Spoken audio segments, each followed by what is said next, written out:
Markus pasalnya yang ke-9, ayatnya yang pertama sampai dengan ke-50. Katanya lagi kepada mereka, "Aku berkata kepadamu, sesungguhnya di antara orang yang hadir di sini ada yang tidak akan mati sebelum mereka melihat kerajaan Allah telah datang dengan kuasa." 6 hari kemudian Yesus membawa Petrus, Yakobus, dan Yohanes, dan bersama-sama dengan mereka ia naik ke sebuah gunung yang tinggi. Di situ mereka sendirian saja. Lalu Yesus berubah rupa di depan mata mereka, dan pakaiannya sangat putih berkilat-kilat. Tidak ada seorang pun di dunia ini yang dapat menggelantang kain seperti itu. Maka nampaklah kepada mereka Elia dan Musa. Keduanya sedang berbicara dengan Yesus. Kata Petrus kepada Yesus, "Rabi, betapa bahagianya kami berada di tempat ini. Baiklah kami dirikan 3 kemah, satu untuk engkau, satu untuk Musa, dan satu untuk Elia." Ia berkata demikian sebab tidak tahu apa yang harus dikatakannya, karena mereka sangat ketakutan. Maka datanglah awan menaungi mereka, dan dari dalam awan itu terdengarlah suara, "Inilah anak yang kukasihi, dengarkanlah dia." Dan sekonyong-konyong waktu mereka memandang sekeliling mereka, mereka tidak melihat seorang pun lagi bersama mereka, kecuali Yesus seorang diri.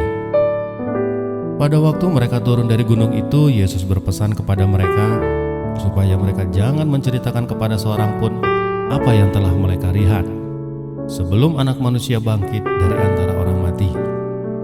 Mereka memegang pesan tadi sambil mempersoalkan di antara mereka apa yang dimaksudkan dengan bangkit dari antara orang mati. Lalu mereka bertanya kepadanya, "Mengapa ahli-ahli Taurat berkata bahwa Elia harus datang dahulu?" Jawab Yesus, "Memang Elia akan datang dahulu dan memulihkan segala sesuatu. Hanya bagaimanakah dengan yang ada tertulis mengenai Anak Manusia, bahwa ia akan banyak menderita dan akan dihinakan? Tetapi aku berkata kepadamu, memang Elia sudah datang, dan orang memperlakukan dia menurut kehendak mereka, sesuai dengan yang ada tertulis tentang dia." Ketika Yesus, Petrus, Yakobus, dan Yohanes kembali pada murid-murid lain, mereka melihat orang banyak mengerumuni murid-murid itu, dan beberapa ahli Taurat sedang mempersoalkan sesuatu dengan mereka. Pada waktu orang banyak itu melihat Yesus, tercenganglah mereka semua dan bergegas menyambut dia. Lalu Yesus bertanya kepada mereka, "Apa yang kamu persoalkan dengan mereka?" Kata seorang dari orang banyak itu, "Guru, anakku ini kubawa kepadamu karena ia kerasukan roh yang membisukan dia. Dan setiap kali roh itu menyerang dia, roh itu membantingkannya ke tanah, lalu mulutnya berbusa, giginya bekertakan dan tubuhnya menjadi kejang. Aku sudah meminta kepada murid-muridmu supaya mereka mengusir roh itu, tapi mereka tidak dapat." Maka kata Yesus kepada mereka, "Hai kamu angkatan yang tidak percaya, berapa lama lagi aku harus tinggal di antara kamu? Berapa lama lagi aku harus sabar terhadap kamu? Bawalah anak itu kemari."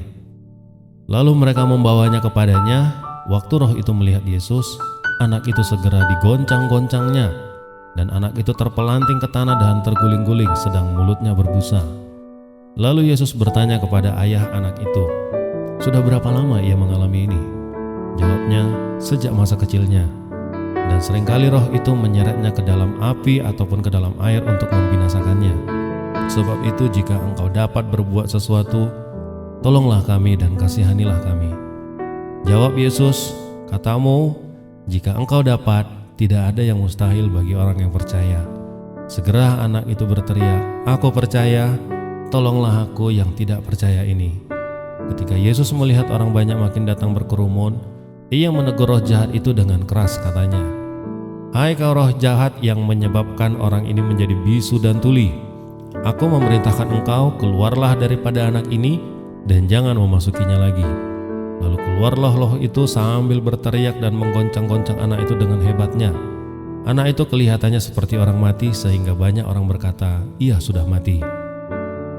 Tetapi Yesus memegang tangan anak itu dan membangunkannya. Lalu ia bangkit sendiri.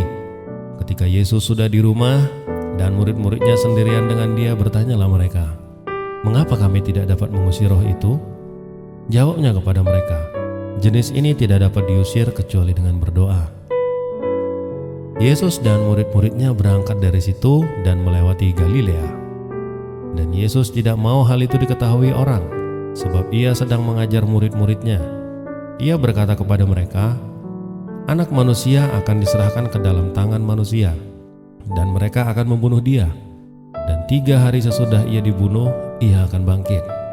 Mereka tidak mengerti perkataan itu, namun segan menanyakannya kepadanya. Kemudian tibalah bagi Yesus dan murid-muridnya di Kapernaum. Ketika Yesus sudah ada di rumah, ia bertanya kepada murid-muridnya, "Apa yang kamu perbincangkan tadi di tengah jalan?" Tetapi mereka diam, sebab di tengah jalan tadi mereka mempertengkarkan siapa yang terbesar di antara mereka. Lalu Yesus duduk dan memanggil ke-12 murid itu, katanya kepada mereka, "Jika seseorang ingin menjadi yang terdahulu, hendaklah ia menjadi yang terakhir dari semuanya dan pelayan dari semuanya." Maka Yesus mengambil seorang anak kecil dan menempatkannya di tengah-tengah mereka.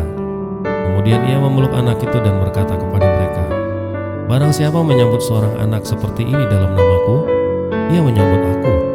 Dan barang siapa menyambut aku, bukan aku yang disambutnya, tetapi dia yang mengutus aku."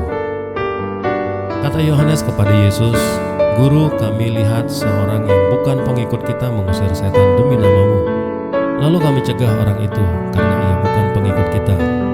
Tetapi kata Yesus, "Jangan kamu cegah dia, sebab tidak seorang pun yang telah mengadakan mukjizat demi namaku dapat seketika itu juga mengumpat aku.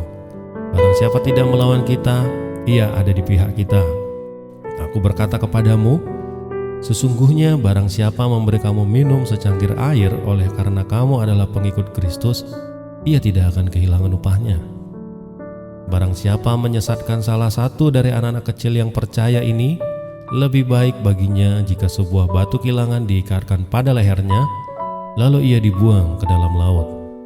Dan jika tanganmu yang menyesatkan engkau, penggallah, karena lebih baik bagimu engkau masuk ke dalam hidup dengan tangan kudung daripada dengan utuh kedua tanganmu dibuang ke dalam neraka, ke dalam api yang tidak terpadamkan.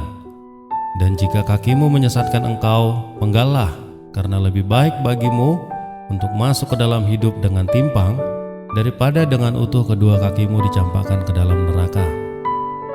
Dan jika matamu menyesatkan engkau, cungkilah, karena lebih baik bagi engkau masuk ke dalam kerajaan Allah dengan bermata satu daripada dengan bermata dua dicampakkan ke dalam neraka, di mana ulat-ulat bangkai tidak mati dan api tidak padam. Karena setiap orang akan digarami dengan api. Garam memang baik, tetapi jika garam menjadi hambar, dengan apakah kamu mengasinkannya? Hendaklah kamu selalu mempunyai garam dalam dirimu dan selalu hidup berdamai dengan seorang dengan yang lain. Demikian firman Tuhan.